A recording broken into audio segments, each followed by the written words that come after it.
Assalamualaikum warahmatullahi wabarakatuh. Halo teman-teman semuanya.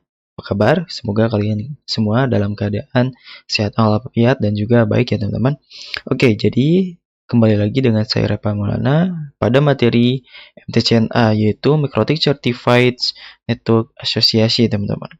Nah, pada kesempatan kali ini kita akan membahas kembali materi seputar dunia MTCNA ya teman-teman ya. Dan tentunya sebelumnya kita sudah mengulik atau membahas lebih detail dan juga kita sudah untuk membahas terkait servis-servis yang ada di VPN, konsep dan juga praktiknya teman-teman. Dan sekarang kita akan membahas yaitu failover dan load balance. Yang dimana materi kali ini kita akan langsung untuk membahas dua poin penting yaitu failover dan juga load balance teman-teman. Oke lanjut. Nah di sini untuk konsep dari developer dan juga load balance ini sendiri kita bisa untuk terapkan bila mana kita memiliki dua jalur ISP teman-teman dari router kita. Nah, jadi bila mana kita memiliki sebuah router dan router kita ini memiliki dua jalur ISP yaitu seperti contoh adalah kita terhubung pada ISP1 ataupun ISP2. Nah, kita bisa nih untuk menerapkan konsep dari failover dan load balance ini, teman-teman.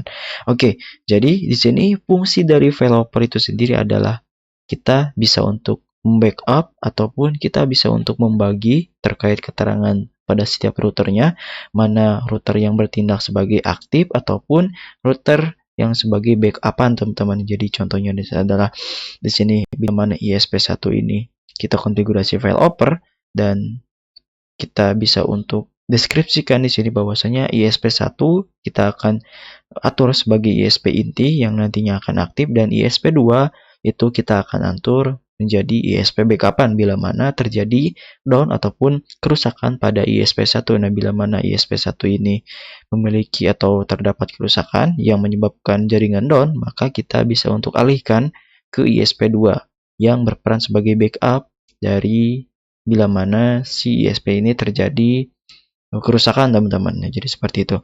Nah, selanjutnya ada load balance ya teman-teman, yang dimana untuk load balance sendiri adalah dua aktif secara bersamaan. Jadi ISP1 baik ISP1 ataupun ISP2 ini dia aktif secara bersamaan teman-teman. Jadi nantinya si router ini dia akan memiliki dua jalur ke internet, yaitu jalur pertama adalah yang mengarah pada ISP pertama ataupun jalur kedua yang mengarah pada ISP2. Nah, studi kasus yang memang kita akan coba gunakan adalah yaitu di sini kita bisa lihat bahwasanya saya memiliki ataupun sebagai contoh saya memiliki 5 klien teman-teman, yang dimana di sini kita akan bagi-bagi bahwasanya setiap klien kan pasti itu memiliki tujuan untuk masuk ke internet teman-teman. Jadi contohnya adalah bahwasanya bila mana kita ingin mengakses suatu domain-domain tertentu seperti ISP1 kita terapkan agar kita bisa untuk mengakses satu domain saja yaitu YouTube, dan ISP2 itu kita alih fungsikan sebagai agar kita cuman bisa untuk memasuki suatu domain seperti contoh Facebook teman-teman ya. Jadi ISP1 untuk YouTube dan ISP2 untuk Facebook. Nah, mungkin seperti itu ya terkait dari konsep sederhana dari failover dan juga load balance teman-teman. Nah, nantinya kita akan coba untuk buat lab baru, tentunya kita akan membuat sekaligus mempraktekkan studi kasus yang akan kita solve teman-teman ya. Oke, jadi di sini kita bisa untuk langsung saja masuk ke praktek studi kasusnya teman-teman. Jangan lupa kita running terlebih dahulu server dari Pinet Lab kita dan setelah itu kita masuk ke Pinet Lab-nya. Di sini seperti biasa untuk nama dari labnya sendiri bebas. Saya akan memberi nama sesuai dengan pada pembahasan materi kali ini yaitu failover. Kita akan coba failover and load balance. Oke, kita bisa untuk add. Nah, setelah kita masuk pada labnya, kita seperti biasa, kita akan coba untuk konfigurasi terlebih dahulu terkait dari studi kasus failover, teman-teman. Teman-teman, di sini bila mana teman-teman sudah masuk pada topologinya, kita bisa untuk langsung saja setup topologi yang akan kita gunakan. Namun sebelum kita lanjut pada pembahasan materi, di sini kita disclaimer terlebih dahulu ya, seperti biasa, bahwasanya kita akan mengkombinasikan beberapa materi tambahan seperti static routing, DHCP, ARP, dan juga yang terakhir adalah firewall. Nah, teman-teman. Nah, jadi materinya ada 4 ya, teman-teman, sekaligus yang akan kita bahas pada materi developer dan load balance ini, teman-teman. Tentunya kita akan bahas developer terlebih dahulu. Dan oke, teman-teman, cukup simak dengan leluasa saja dan juga sediakan cemilan bila perlu ya, teman-teman, agar bisa untuk meningkatkan fokus teman-teman. Oke. Nah, di sini kita seperti biasa kita akan add node terlebih dahulu. Kita tambahkan sekaligus saja langsung 3 mikrotik, teman-teman. Kita akan hapus schema optionnya, delete, dan save. Oke, tunggu proses loadingnya. Dan di sini kita akan coba untuk atur-atur terkait dari mikrotiknya. Dan di sini kita bisa untuk set dari nickname atau name dari mikrotiknya. Untuk mikrotik 1 kita akan set menjadi ISP, teman-teman. Itu RB ISP1.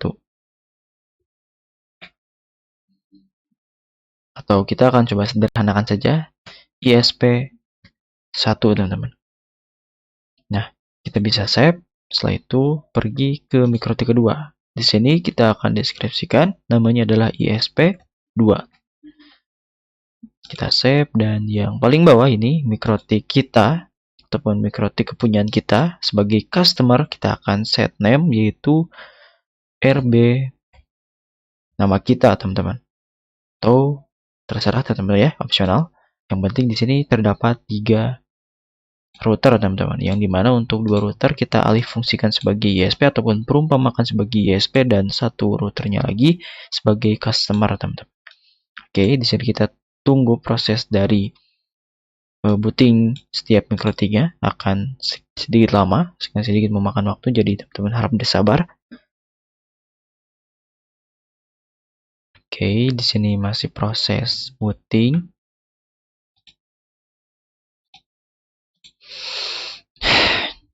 Nah, oke, di sini setiap mikrotiknya sudah running ya, teman-teman, sudah aktif. Kita bisa untuk langsung tambahkan saja 3 node lagi, teman-teman, yaitu 2 PPC dan 1 network. Di sini 2 PPC dan save saja. Oke, kita tunggu sampai seperti ini, teman-teman ya. Kita coba untuk running lagi. Nah, kita tunggu. Dan mungkin bagi teman-teman yang memang mempunyai spesifikasi laptop yang rendah seperti Gen 6, seperti yang teman-teman saya punya, bahwasanya untuk mengaktifkan setiap node yang berada pada topologi seperti ini, apalagi di sini kita memakai sekaligus 3 router, teman-teman, dan 2 PC, teman-teman sebaiknya mengaktifkan satu persatu sambil menunggu dari satu persatu tersebut itu aktif, teman. Jadi jangan langsung untuk setup all node seperti ini ya, atau start all node seperti ini, karena akan menyebabkan sedikit lag, teman-teman, terutama apalagi dalam keadaan sedang untuk merecord, teman-teman ya. Nah, itu sebagai informasi tambahan. Oke, setelah itu kita tambahkan network, yang dimana untuk network ini sebagai penghubung antara ISP dengan internet, teman-teman, karena kita perumpamakan ya. Oke, di sini kita coba internet. Kita close terlebih dahulu saja dan kita pilih manajemen cloud. Kita akan pilih seperti ini saja, default. Oke, sudah. Kita bisa untuk langsung koneksikan terkait dari ISP ke ISP pusat, teman-teman. Jadi ISP 1 dan 2 ini merupakan ISP dari sebagai perumpamaan instansi ya, teman-teman, ataupun lembaga-lembaga, dan kita terkoneksi pada router lembaga-lembaga tersebut, teman-teman. Nah, kita bisa untuk koneksikan terlebih dahulu pada ISP1, dan setelah itu kita koneksikan dari ISP kita ke ISP lembaga yang kedua, teman-teman, agar semakin mudah untuk dipahami ya. Oke, tunggu. Nah,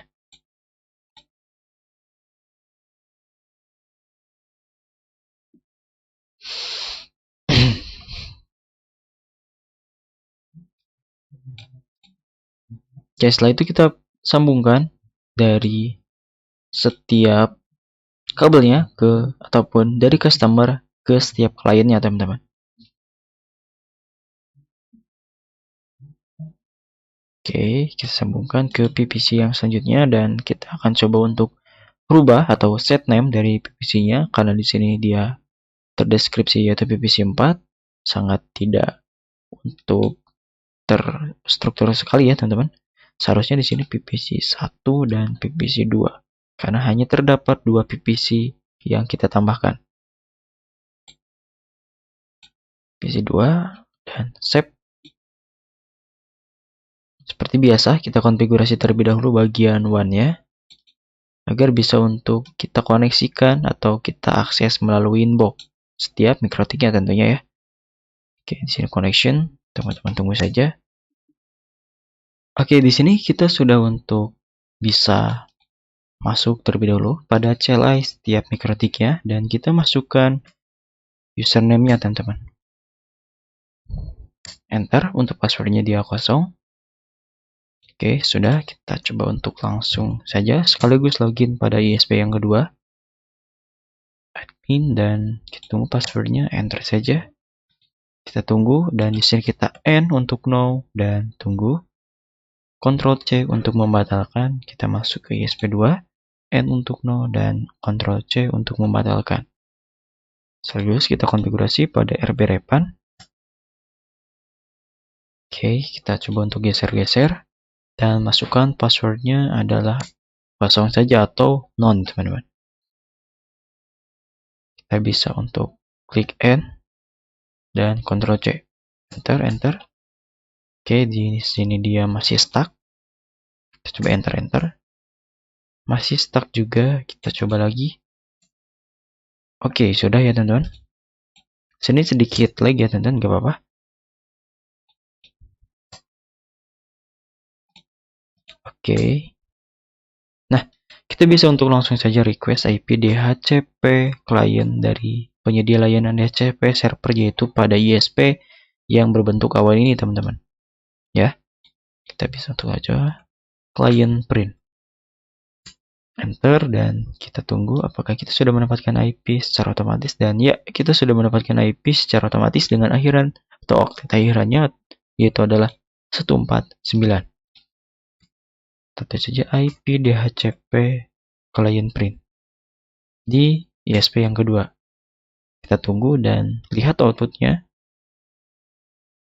Oke, di sini juga dia sudah mendapatkan IP secara otomatis dan kita bisa untuk langsung saja masuk pada Winbox. Atau di sini kita akan coba untuk menggunakan CLI saja ya teman-teman agar ringan. Seperti biasa kita akan tambahkan terlebih dahulu untuk IP address dari ISP1 yang mengarah ke RB Repan teman-teman. Yaitu dari ISP1 ke RB Repan menggunakan Ether 2 teman-teman. IP address, add address. Kita akan coba masukkan 192.168.10.1.1/24 interface Ether 2 teman-teman. Kita enter dan tunggu. Nah, sudah ya teman-teman. Oke. Di sini selanjutnya kita bisa untuk langsung masuk ke ISP2 dan kita buat IP di Ether 2 ISP2-nya agar berfungsi sebagai gateway si router Repan ini agar bisa terkoneksi ke interface atau ke ISP yang bisa connect ke internet teman-teman, yaitu ISP pusat. Teman-teman cukup untuk lakukan ataupun praktikan step by step yang saya lakukan. Kita tambahkan IP address terlebih dahulu. Add address 9, maaf, kita akan coba untuk IP kelas B saja agar tidak sama seperti yang ada pada ISP pertama, yaitu yang mengarah pada RB Repan 16.1.1/24. Maka kita tambahkan interface-nya yaitu adalah Ether 2. Oke, jika sudah kita enter dan kita tunggu. Nah, sudah ya teman-teman. Kita bisa untuk masuk ke RB Repan. Kita tambahkan IP address sesuai dengan yang ada pada gateway teman-teman. Baik gateway jalur ISP1 ataupun gateway jalur ISP2 teman-teman. Kita tambahkan terlebih dahulu jalur ISP yang mengarah pada ISP1. Maka kita tambahkan IP-nya adalah 192.168 1.1.254/24. Oke, di sini dia belum terdeskripsi addressnya.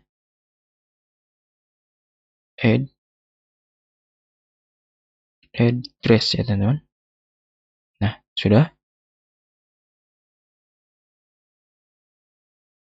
Interface Ether 1. Oke, sudah. Nah, sudah ya teman-teman. Setelah itu kita tambahkan IP address yang mengarah pada gateway ESP2 teman-teman, yaitu dengan menggunakan IP kelas B tadi teman-teman yang sudah kita cantumkan di ESP mikrotik kedua. Kita tambahkan IP address 172.16.1.254/24 dan kita tambahkan interface-nya yaitu adalah Ether 1. Ether 2 ya. Kita enter dan kita tunggu. Oke, sudah ya. Nah, di sini kita bisa untuk langsung coba ping ke setiap gateway-nya. 92168, oke. Restart console will terminate activation. Kita coba untuk ping saja. Atau kita akan coba untuk IP address print. Oke, sudah. Kita coba ping ke 192.168.1.1. Enter. Apakah bisa? Tentunya di sini bisa ya. Kita sudah bisa untuk terkoneksi ke gateway. Nah, selanjutnya apa yang harus kita lakukan? Karena di sini goalsnya adalah dari kedua PVC ini agar bisa saling terkoneksi internet. Setelah itu kita bisa untuk konfigurasi dari developernya, maka kita tambahkan itu add static route-nya teman-teman, rute yang mengarah pada ISP pusat ini teman-teman. Yang dimana untuk ISP pusat kita bisa untuk lihat IP-nya adalah yaitu 128 teman-teman ya, atau itu betul teman-teman. Kita akan coba tambahkan IP routes add gateway. Di sini kita tambahkan gateway-nya saja 192.168.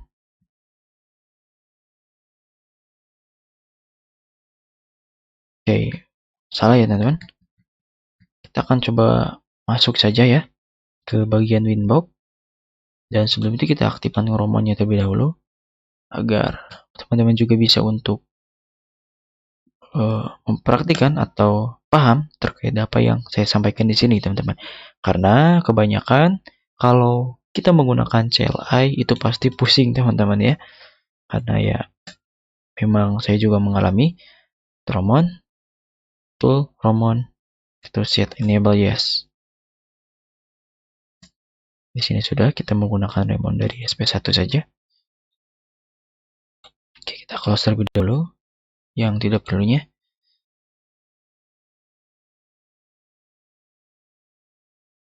Oke, kita masuk ke Winbox.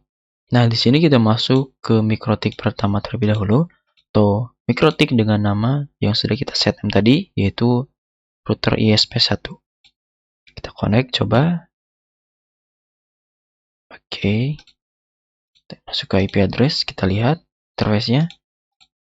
Betul ya, teman-teman. Sini ISP1. Kita untuk bisa cancel saja, masuk ke bagian routes, kita tambahkan routes-nya di sini. Oke, sudah ya. Kita coba untuk aktifkan Romon, tools, Romon, enable, oke. Setelah itu kita masuk pada router baut repan, kita aktifkan Romon menggunakan CLI pada router baut repan ini.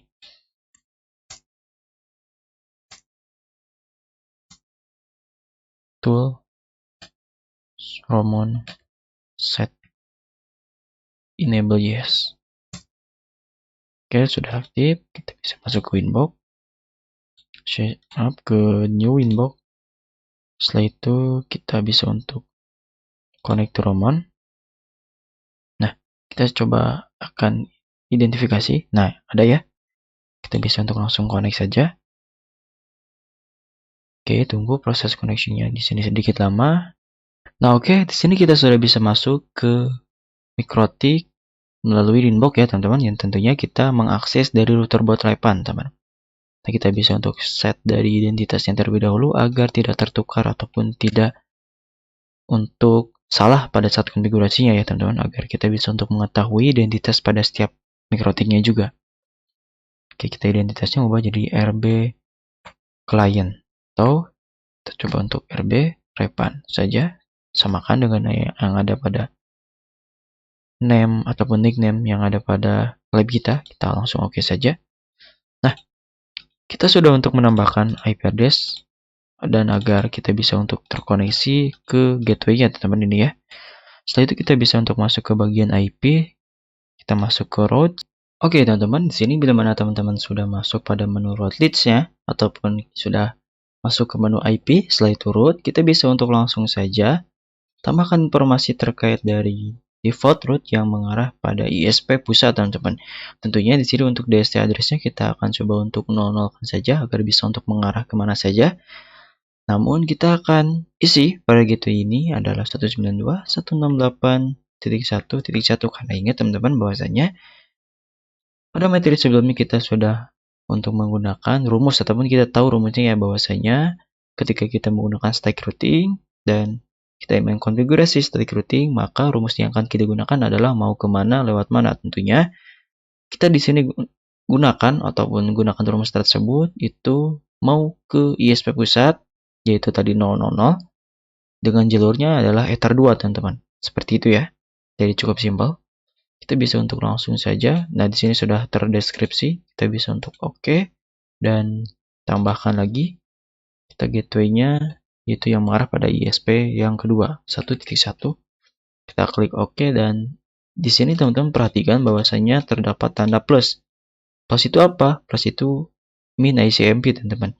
Yang artinya di sini dia keterangannya adalah aktif statik namun tidak digunakan. Sementara untuk AS yang paling atas ini adalah aktif statik dan digunakan, yang mana kali ini ataupun pada kesempatan kali ini, pada informasi kali ini kita menggunakan yaitu default route-nya yang mengarah pada ISP pertama, teman-teman. Jadi kita tidak menggunakan yang mengarah pada ISP yang kedua, teman-teman. Nah, di sini pastikan kita bisa terhubung ataupun terkoneksi pada internet. Dan sebelum kita untuk mengkoneksikan pada internet seperti biasa, syarat agar bisa untuk langsung bisa terkoneksi pada internet itu harus mengkonfigurasi dari bagian NAT-nya ya, teman-teman. Oke, di sini kita pergi ke ISP1 terlebih dahulu, kita tambahkan, kita square untuk actionnya dan pilih ke general. Kita pilih out interface-nya adalah Ether 1 dan ya, oke.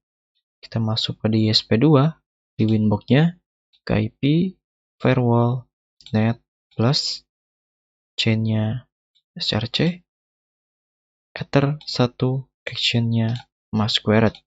Kita oke saja dan ya sudah. Kita akan coba untuk masuk ke bagian new terminal di router bot repan. Kita akan coba ping ke oke. Sini Ctrl C terlebih dahulu. Ping ke 888. Apakah bisa? Nah, di sini bisa ya, teman-teman. Jadi, sini kita akan coba untuk trace ataupun kita akan coba untuk lihat melalui jalur mana saja kita terkoneksi. Namun, kita akan melakukan trace tersebut itu pada setiap PPC, teman-teman, bukan pada mikrotik. Oke. Setelah kita bisa untuk terkoneksi ke internet melalui jalur-jalur yang sudah ditentukan, baik pada ISP1 ataupun ISP2, kita bisa untuk langsung saja konfigurasi IP DHCP server yang mengarah pada setiap klien. Yang tentunya kita akan kombinasikan materinya dengan bridge, yang dimana untuk fungsi dari bridge itu sendiri adalah untuk menghubungkan beberapa interface atau lebih menjadi satu, teman-teman. Bahkan bisa untuk lebih ya, teman-teman. Oke, kita bisa untuk masuk ke bagian RB repan karena di sini yang mengarah pada local area network-nya. Kita masuk pada ke bridge, kita ports-nya tambahkan saja, yaitu kita lihat lagi Ether 3 dan 4. Kita tambahkan 3. Oke. Nah, di sini bridge masih on. Maaf, kita tambahkan terlebih dahulu dari bridge-nya. Itu failover min B, ya, artinya bridge. Oke.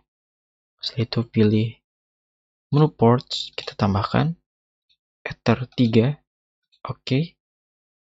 Tambahkan lagi ether 4. Oke. Kita buat IP address-nya di interface virtual bridge-nya 192. Atau kita coba untuk masukkan IP kelas A 10.10.1.24 menggunakan interface yaitu bridge developer yang sudah kita buat. Nah, kita bisa masuk ke menu IP, DHCP server, dan kita DHCP setup menggunakan developer bridge kita. Yang kedua kita setting IP address-nya tadi. Untuk DNS kita coba untuk berikan saja agar langsung terdapat DNS secara otomatis nantinya. Oke, setup has complete. Kita bisa masuk ke step VPC-nya dan request IP DHCP client dari layanan DHCP server yaitu RB Replan.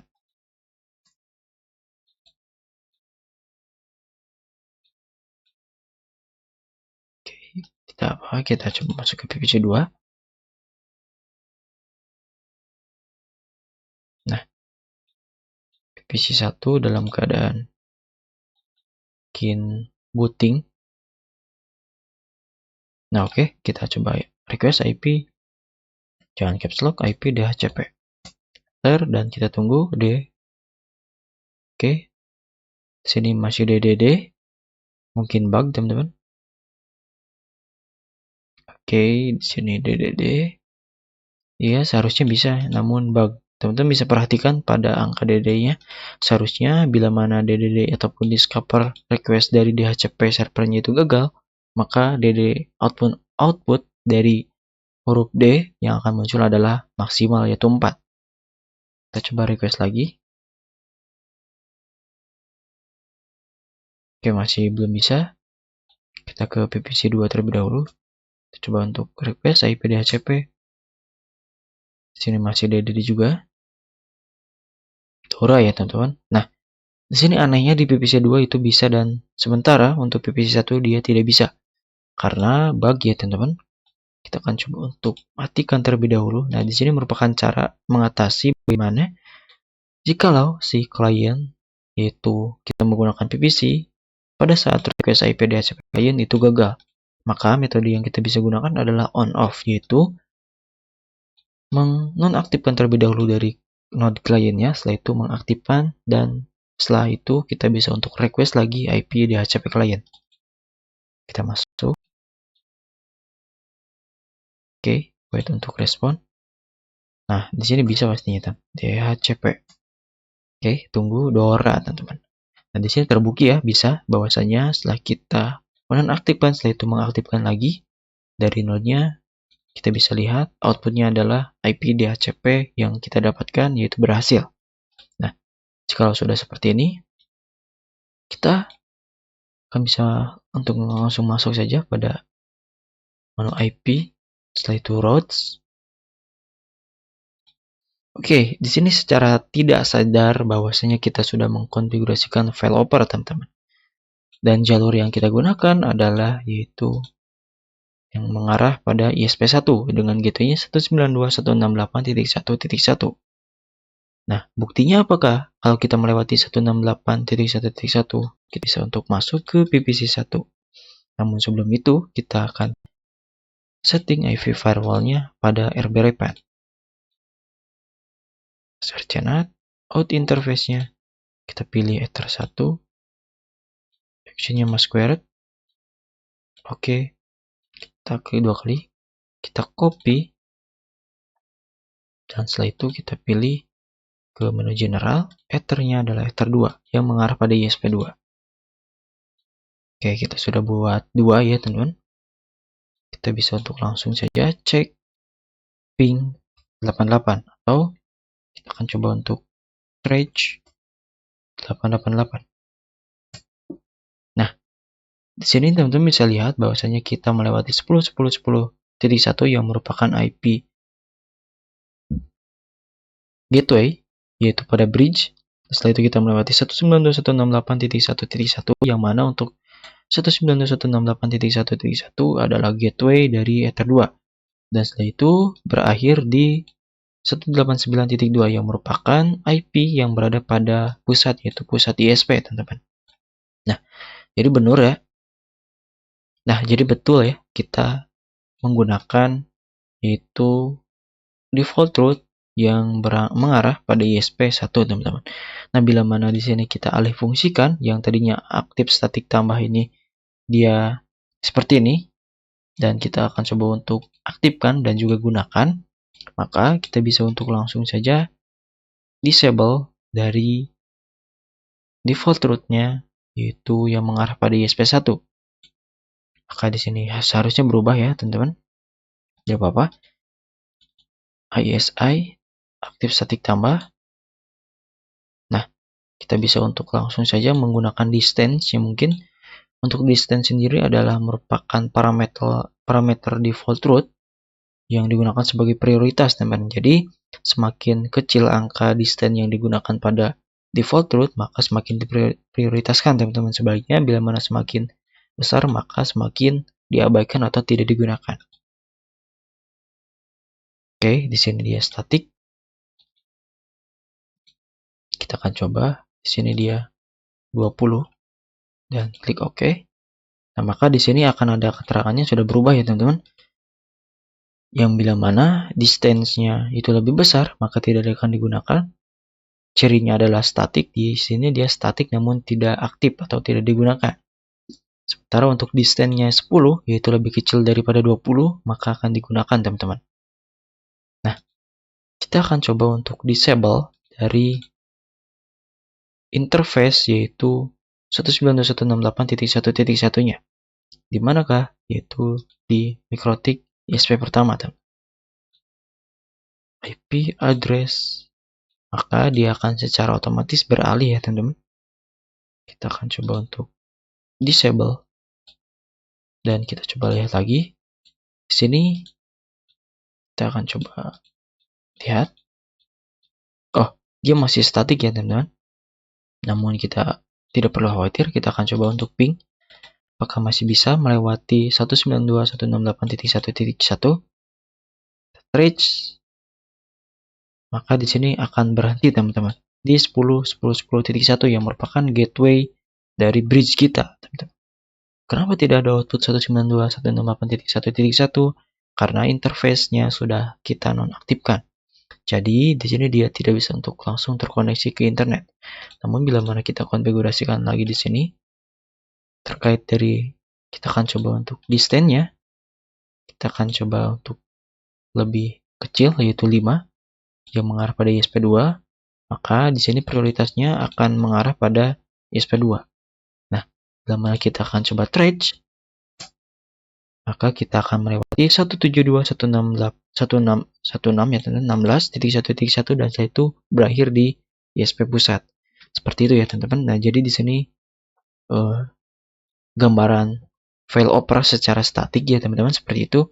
Nah, ada satu metode lagi yaitu yang mana metode tersebut itu adalah kita bisa sebut sebagai dynamic, yaitu file opera, teman-teman, yang dimana kita bisa untuk mengidentifikasi bila mana terjadi suatu kesalahan seperti contoh pada Ether 2 dan namun ada ISP2 sebagai backup, maka secara otomatis jalur internet yang akan digunakan dialihkan ke ISP yang masih berfungsi yaitu ISP2, teman-teman. Nah, bagaimana caranya? Kita bisa untuk menggunakan metode gateway, teman-teman, atau check gateway. Yang dimana yang dimaksud untuk metode gateway itu sendiri adalah memprioritaskan yaitu gateway yang aktif, teman-teman, atau yang sudah running dan tidak terdisable, teman-teman. Bagaimana caranya? Untuk caranya sendiri kita bisa untuk langsung saja sini, teman-teman, pilih pada bagian menu check gateway, teman-teman. Nah, di sini teman-teman akan diberikan beberapa kriteria, ada ARP, BFD, non, dan juga ping. Nah, teman-teman bisa untuk memilih metode ping, yang dimana yang dimaksud oleh metode ping itu sendiri adalah jadi nantinya kita akan coba ataupun MikroTik ini RB Repan akan secara otomatis ping setiap 10 detik sekali ke gateway kita, yaitu 192.168.1.1 teman-teman. Nah, di sini bila mana teman-teman lihat bahwa misalnya pada target scope dia mendefinisikan yaitu setelah setiap 10 detik ya sekali. Kita akan coba untuk 5. Kita akan coba oke. Dan di sini ya, di sini dia USI teman-teman. Kita akan coba untuk aktifkan lagi. Maka 1, 2, 3, 4, 5 apakah akan terubah? Oke, tidak. Kita akan coba untuk target scope-nya default-kan lagi jadi 10. Nah, sini dia sudah terubah kembali teman-teman. Kita akan coba metode ping. Setelah itu distance-nya 5 dan kita akan coba oke seperti ini saja. Oke. Nah, bila mana dari salah satu ini kita nonaktifkan, dia akan terubah secara otomatis. Seperti contoh 172.16.1.1 itu berada pada ISP2 teman-teman. Kita akan coba untuk nonaktifkan. Oke, kita X. Nah, maka di sini teman-teman akan melihat perubahan secara otomatis. Kita tunggu 10 detik ya teman-teman. Oke. Nah, kita tunggu. Di sini tanpa ada skip tentunya ya. Oke, seharusnya dia berubah teman-teman. Nah, teman-teman bisa lihat bahwasanya sekarang AES-nya ataupun aktif statiknya itu beralih ke 192.168.1.1, sementara untuk 172.16.1.1 dia keterangannya adalah uncreable ataupun sini tidak bisa untuk terkoneksi.